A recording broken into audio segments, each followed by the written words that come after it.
Hello and welcome to this edition of World at War. I'm your host, Mohammed Saleh. Russia is recruiting a staggering 400,000 more soldiers to fight in the battlefields of Ukraine.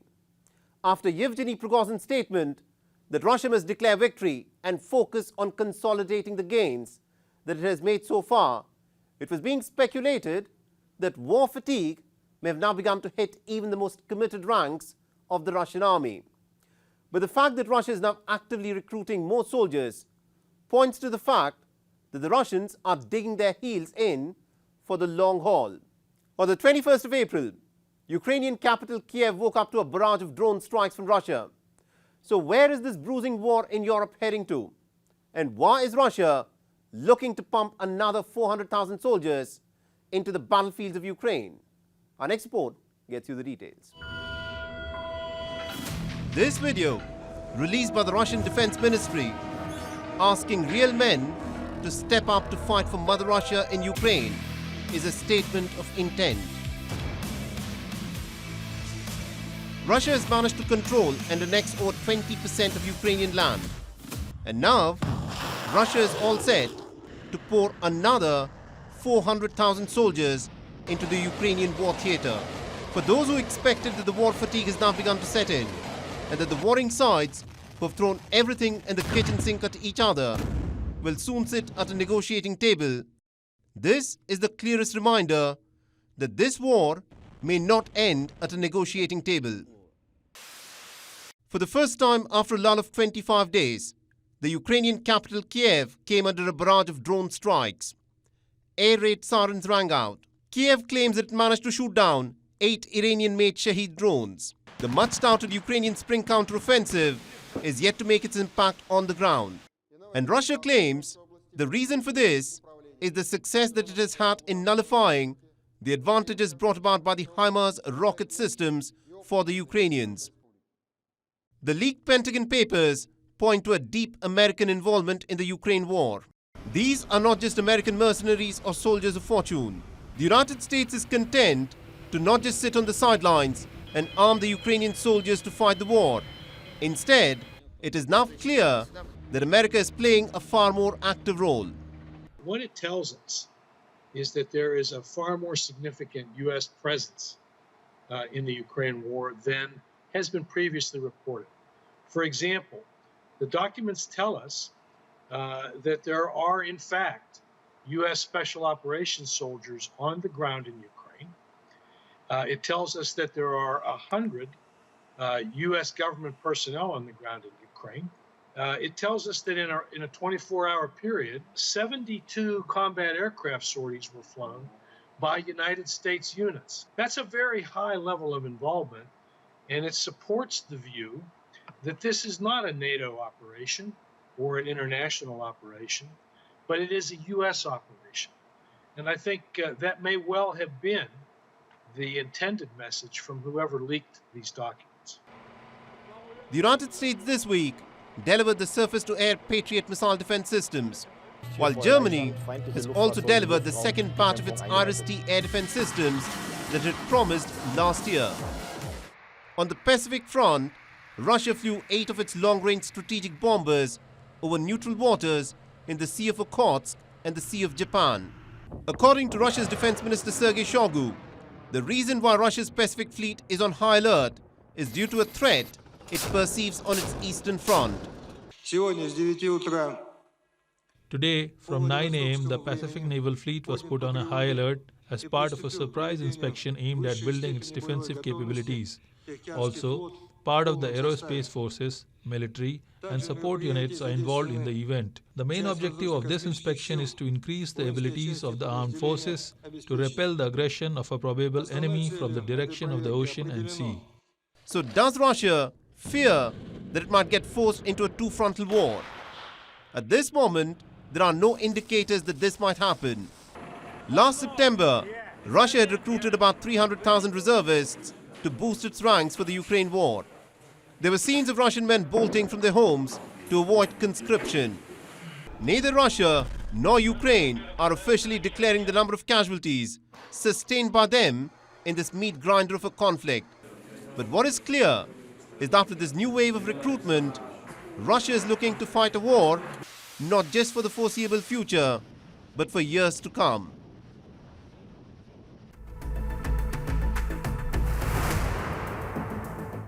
Sudan is Africa's third largest nation, and the ripples of what happened inside Sudan seldom remain confined within its borders. At this moment as we speak, there's a full-blown civil war that is raging across the country. General Abdel Fattah al-Burhan, the chief of the Sudanese army, with 120,000 soldiers at his command, and General Mohammed Dagalo, a former Sudanese warlord who now heads the paramilitary group called the Rapid Support Forces, or the RSF, with 150,000 soldiers, are fighting a no-holds-barred battle. Heavy weapons have been used in street fighting inside Khartoum. Air Force has been deployed for bombings.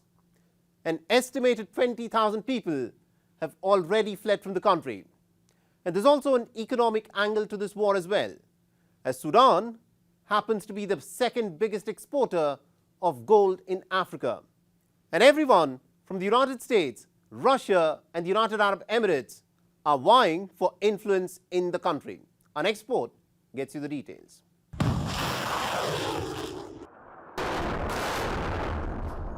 The Game of Thrones in the strategically located and agriculturally rich Sudan has claimed hundreds of lives.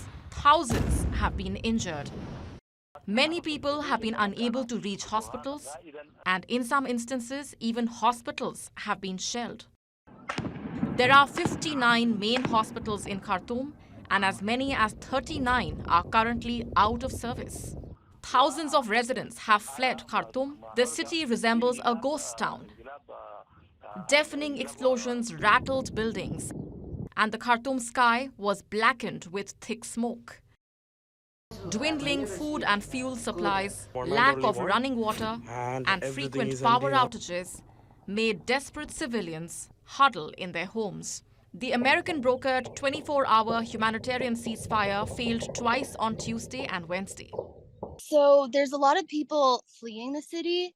So it's like a little bit empty. It's also Ramadan right now. So a lot of people are fasting and staying inside. What I can see from here is that people are leaving right in around the airport area and like area of heavy fighting. Then it's blocked off by soldiers and there's gunshots and snipers. And from here, you can't see any dead bodies, but I have friends who are in that zone and they can't leave their house and the electricity is out, no internet is barely working, and they're all kind of just staying away from windows and things because of stray gunshots.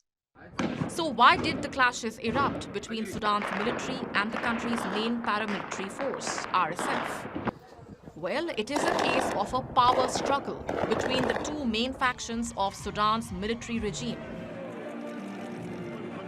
The Sudanese armed forces are loyal to General Abdel Fattah al-Burhan, the country's de facto ruler, whereas the paramilitaries of Rapid Support Forces, or RSF, a collection of militias, owe their loyalty to the former warlord, General Mohammed Dagalo, also known as Hemedti.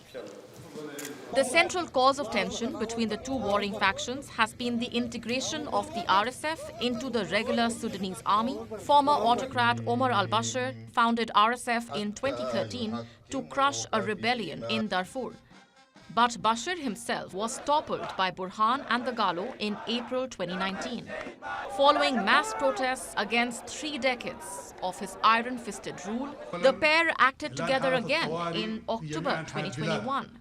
Leading a military coup against the civilian government installed following Bashir's ouster. That coup derailed an internationally backed transition and put the army back in charge. But it has faced weekly protests and renewed isolation. The Sudanese economy has plummeted. At least 125 people were killed by the security forces in protests since the 2021 coup. As Hemedti swung behind the plan for a new transition, It brought the deep-seated divisions with Burhan to the surface. The situation reached breaking point this past Saturday with clashes between the army and the paramilitary. Major geopolitical dimensions are also at play with different stakeholders, such as the US, Russia, Saudi Arabia, the UAE, and other powers battling for influence.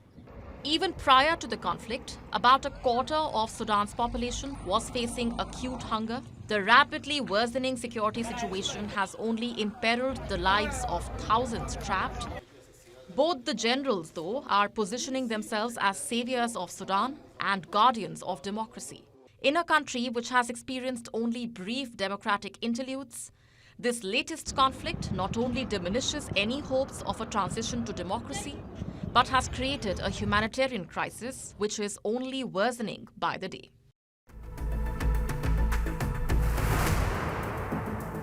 It was meant to be the sweet 16th birthday party of an American teenager, but instead, it turned into a night of massacre, of a mass shooting that snuffed out 4 young lives, including that of a promising athlete who was going to a university on football scholarship. The Alabama police have no clue about the perpetrator of the mass shooting in this case. Every single time there's a mass shooting in the United States, the same shattering platitudes are uttered.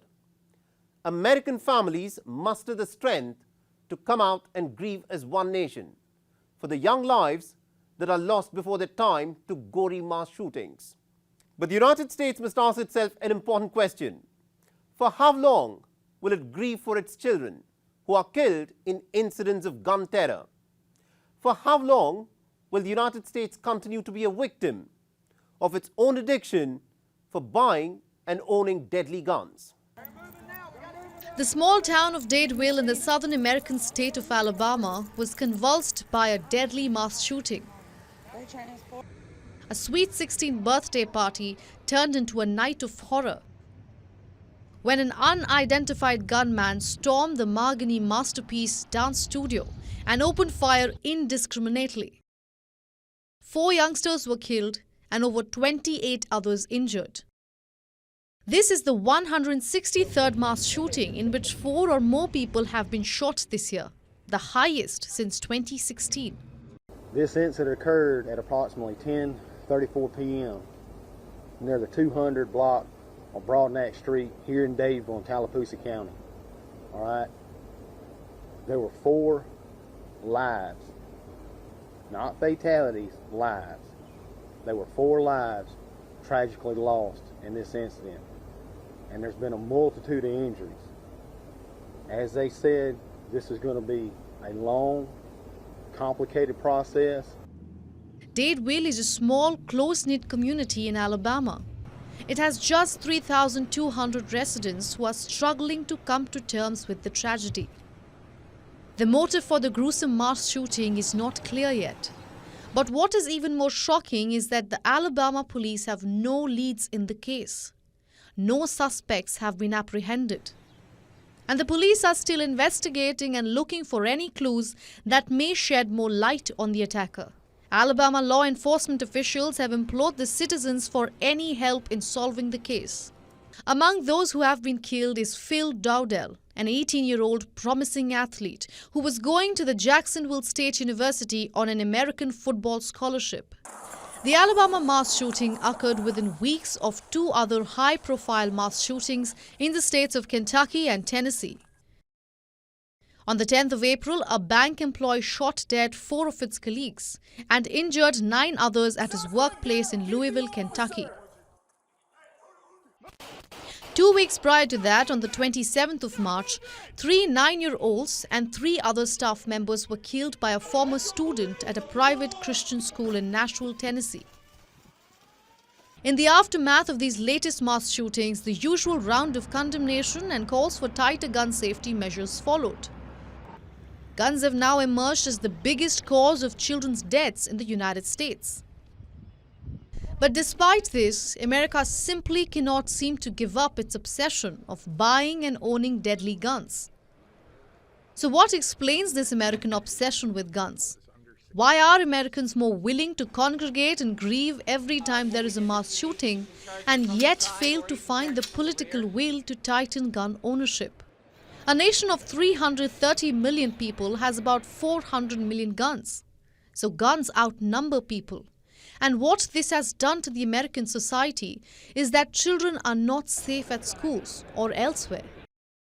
You could be shot dead while walking on the road, while attending a concert, or while shopping at a mall.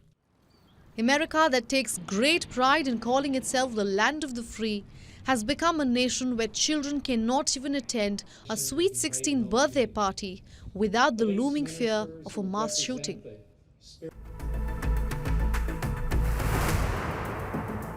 Italy is notorious as the highway of narco trade in Europe.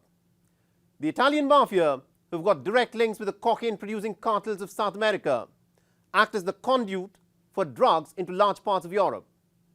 But on the 17th of April, the Italian police had a major success. They stumbled upon what is now being described as one of the biggest drug seizures in Italy's history. 2 tons of cocaine, whose street value is estimated at over $400 million, was found floating in neat waterproof packages off the coast of Sicily. But far from patting their backs for the drug seizures, the Italian police are now looking at the daunting task of how to stop the next consignment of drugs from reaching the Italian shores. A surveillance plane that was flying between Italy and Greece looking for migrant boats stumbled upon something completely unexpected. 70 waterproof packages neatly tied with rope and flotation devices, along with a GPS tracker to be easily found, were drifting in an area between Messina and Catania along the Sicilian coast. The Italian police have refused to give more specific details of the location as they continue their search for other such packages. But how did this consignment of drugs reach the Sicilian coast? According to Italian authorities, the neatly waterproof packed drug packages must have been dropped by a cargo ship or a fishing trawler to be picked up and transported to mainland Italy by the mafia. Italian Prime Minister Giorgia Meloni, in a tweet, described the operation by the Italian authorities as brilliant. Sicily is the home of the Cosa Nostra Mafia, immortalized in the Godfather films. But the police suspects the hand of the powerful and politically connected 'Ndrangheta criminal group. It is 'Ndrangheta that controls the bulk of cocaine that flows into Europe. Consider this. After cannabis, cocaine is the most consumed drug in Europe.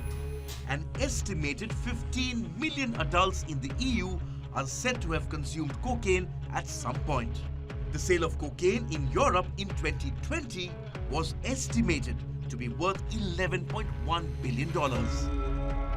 In January, the Italian police, with a lot of fanfare, had announced that it had finally managed to arrest Italy's last godfather, Matteo Messina Denaro, after a 30-year-long manhunt. In his heydays, Denaro used to boast that he would fill an entire cemetery with his victims. But the fight against organized crime and drug trafficking gangs, if anything, has become more sophisticated in Italy. 'Ndrangheta, which earlier specialized in kidnapping for ransom, has now emerged as a global network for narcotics trafficking. The 'Ndrangheta criminal group is now said to be more profitable than McDonald's and the Deutsche Bank combined, raking in billions of dollars annually by smuggling and selling cocaine. And the Italian government is nowhere close to cracking down on this crime syndicate.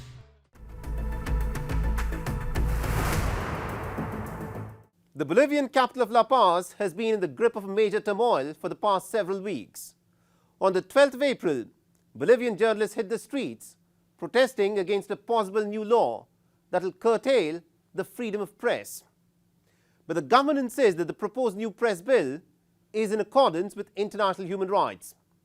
But it isn't just the journalists who are out on the streets, because on the 13th of April, teachers from across Bolivia marched to the capital. For weeks now, they've been protesting against a new curriculum that they say has been brought in by the government to stifle critical thinking. These protests have in fact turned violent at times, with clashes between the police and the protesters. Our next report gets you insights as to what is unfolding in Bolivia at this moment. Bolivian journalists protested against the proposed new press bill in front of the Congress and the government palace on the 12th of April. They held up a banner that read "Dignity without a gag" and burnt the new bill. In a symbolic gesture, some protesters even taped their mouth shut to denounce the legislation. The new Bill 305 is promoted by the government's majority in Congress. Especially contentious is the article that penalizes racism, hate discourse, discrimination, and of racial superiority. But the Press Federation of La Paz fears that the law will be used against legitimate investigations against government officials. The controversial proposal has been dubbed as the Gag Bill. Furthermore, freedom of expression in Bolivia is granted by the current press law, which is nearly 100 years old. They are judicializing our work. It's even suggested 7-year prison term for doing our functions. So our work can't be subject to prosecution. The press law gives us rights, and they want to ignore it. It's a law that in 2 years will be 100, and they want to ignore it. Journalists are not the only aggrieved community in Bolivia. For weeks, teachers in Bolivia have staged protests against the new curriculum established by the Education Ministry. More teachers for public schools and a higher education budget are some of their key demands. Last month, the teachers attempted to occupy the Education Ministry headquarters in La Paz. Clashes between protesting teachers and police preventing entry had broken out. On the 10th of April, violence again escalated between police and teachers during a demonstration in La Paz.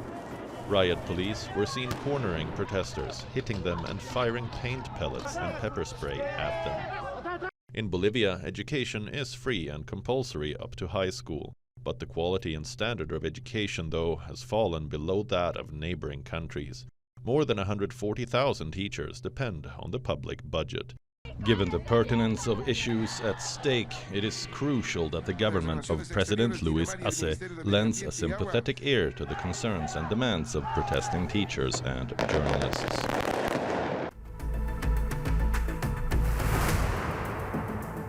Thanks for watching World at War. And if you want to reach out to me with any comments, feedback or suggestions, please feel free to do so on the Twitter handle that you see on your screens. I'm your host Mohammed Saleh, and I'll see you again next week.